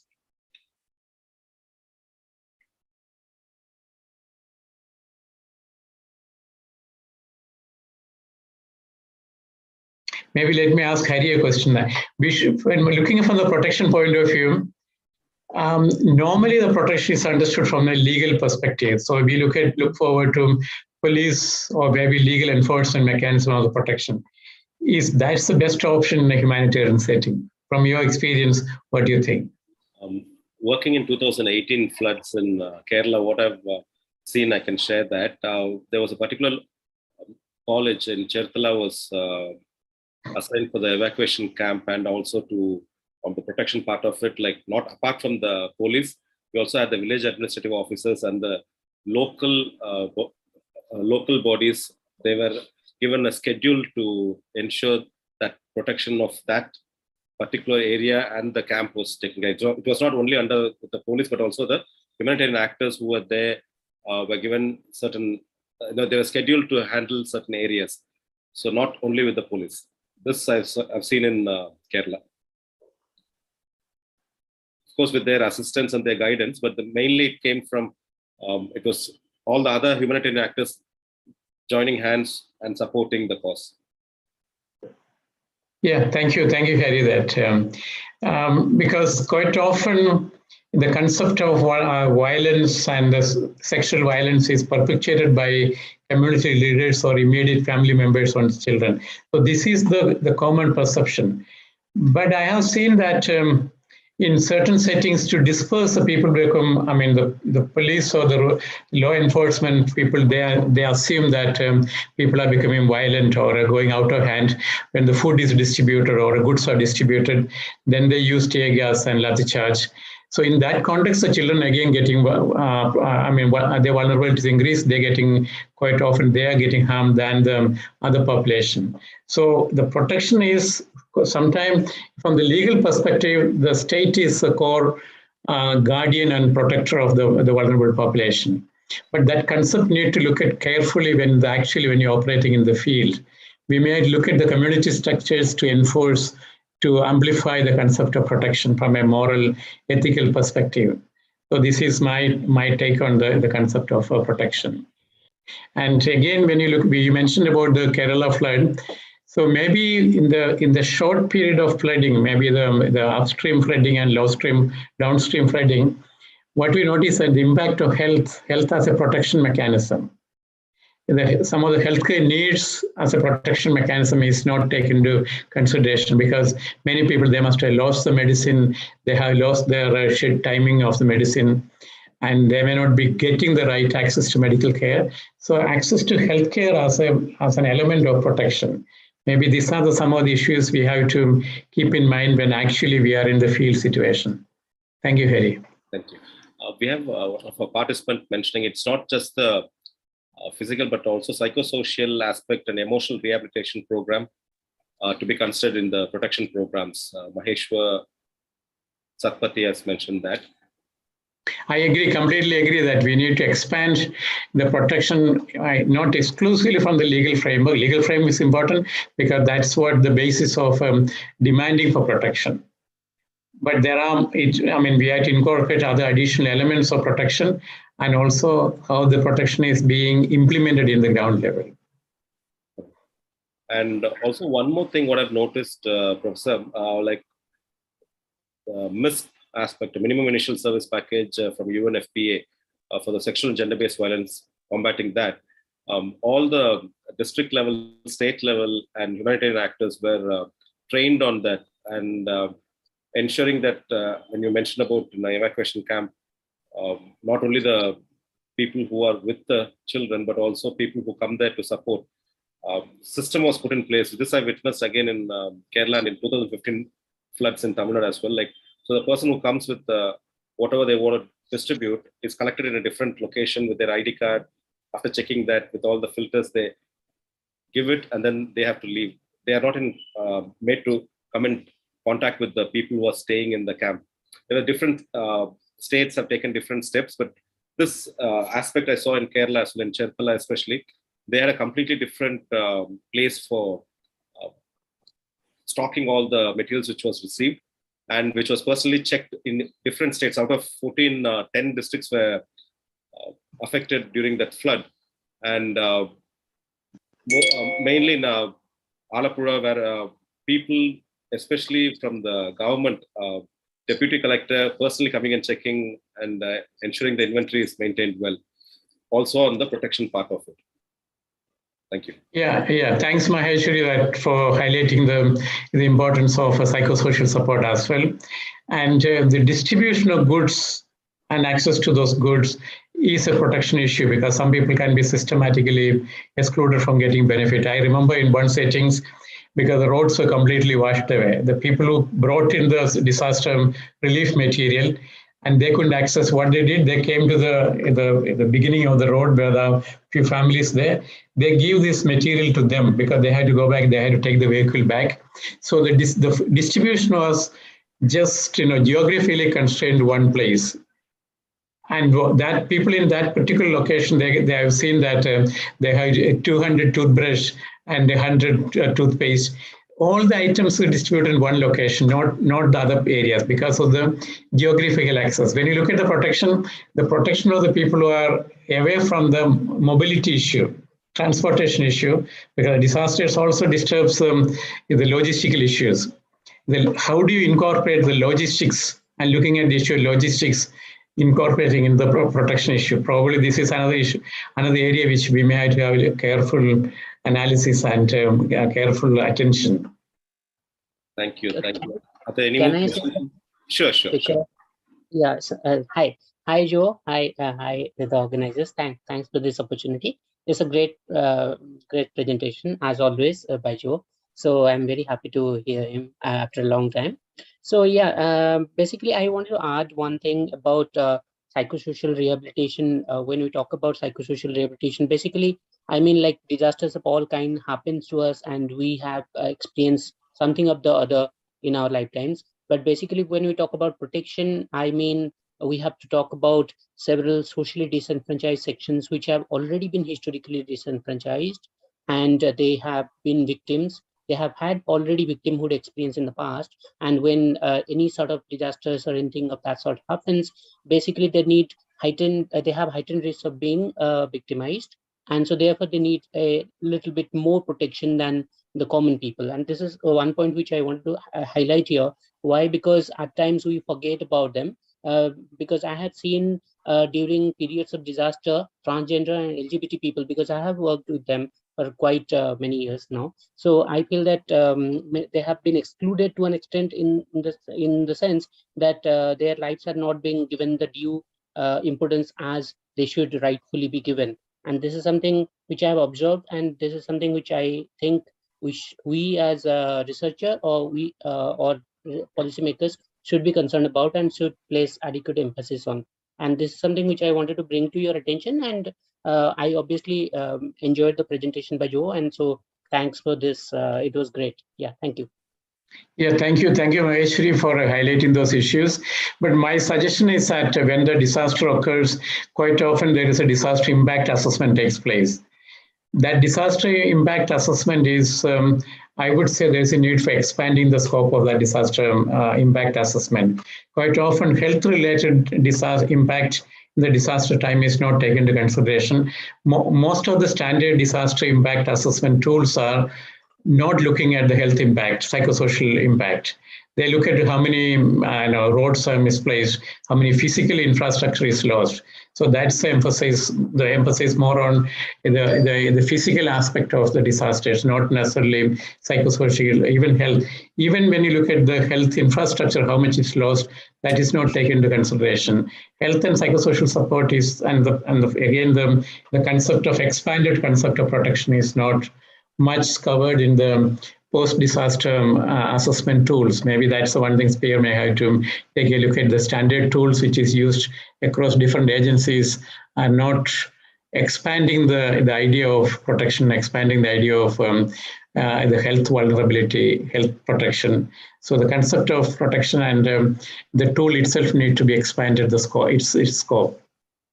Great. Yeah, the concept of protection is to be both health protection, social protection, as well as physical protection and legal protection. So it has to be comprehensive in its scope and its character. Yeah, I completely agree with you. Yeah.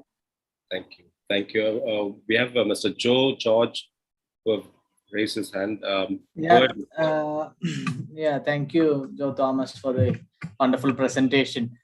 Just to add regarding the impact assessment you were mentioning just now, in Kerala, 2021 floods, after the floods, when we did the assessment with UNICEF and State Disaster Management Authority and Sphere India, we took only the social sectors. All the infrastructure sectors were left out by the NGO, UNICEF and NGO side.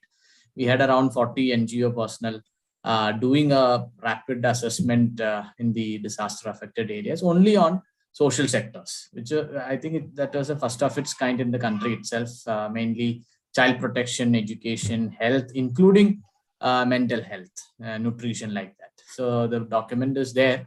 So that is one. Secondly, regarding protection, I just wanted to add a crisis or a challenge mainly on protecting from trafficking. In 2018 floods, International Justice Mission, which is an international agency, did a study in Kerala on child trafficking after the floods. As many of us say that traffickers are the first responders also, not only the defense and the others, but even the traffickers are also first responders. So protection mechanism by which we protect the children, especially orphan children or semi-orphan, from traffickers is a big challenge.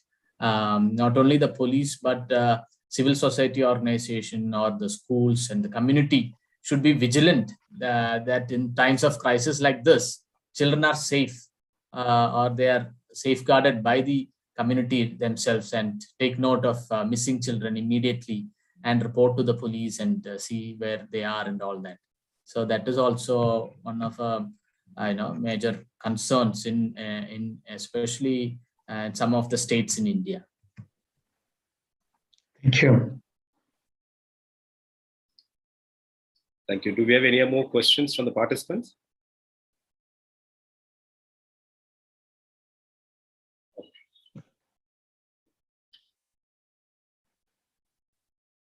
With this, I'd like to conclude this session. Before that,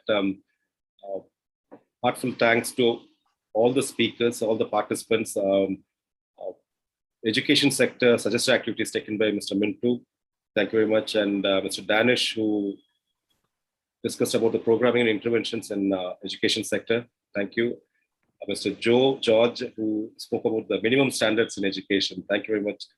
And Professor Joe Thomas for the Power Pack session, elaborately discussing the case studies. Thank you so much.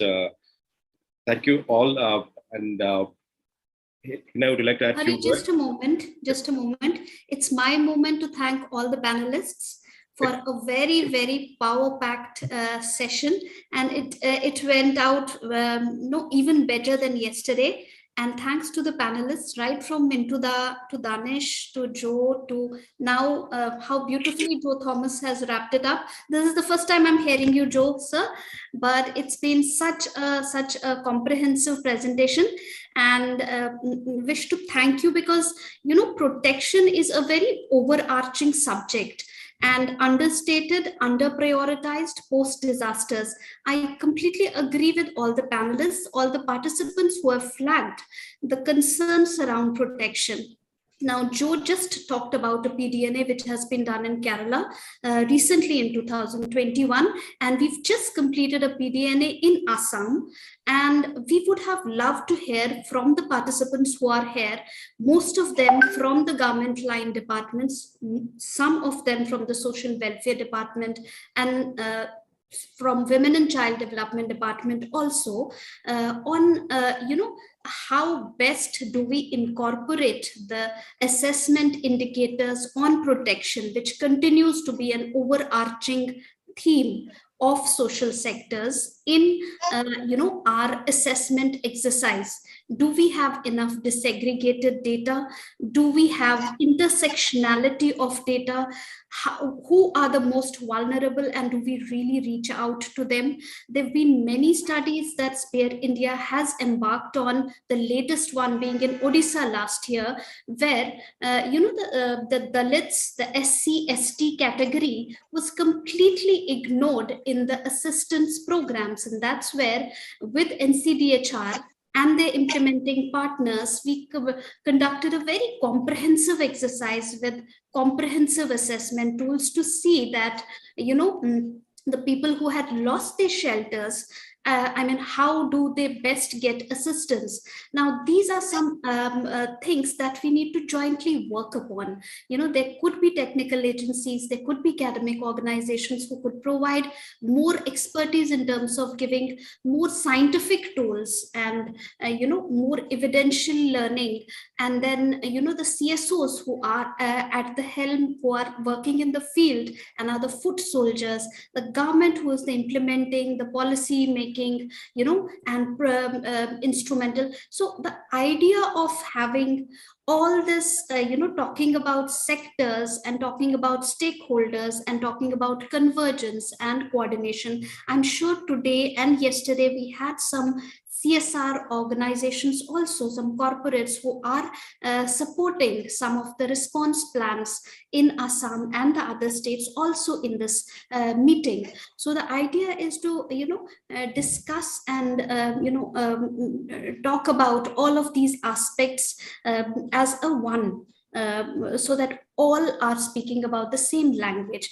I had put out some questions which are basically talking about how often do protection stakeholders talk to each other. We have a Women and Child Development Department, a Social Welfare Department. We have a CSO who is working on protection, and we have academic organizations who are coming out with theses and papers on protection. How well coordinated are their approaches and strategies when we talk about post-disasters?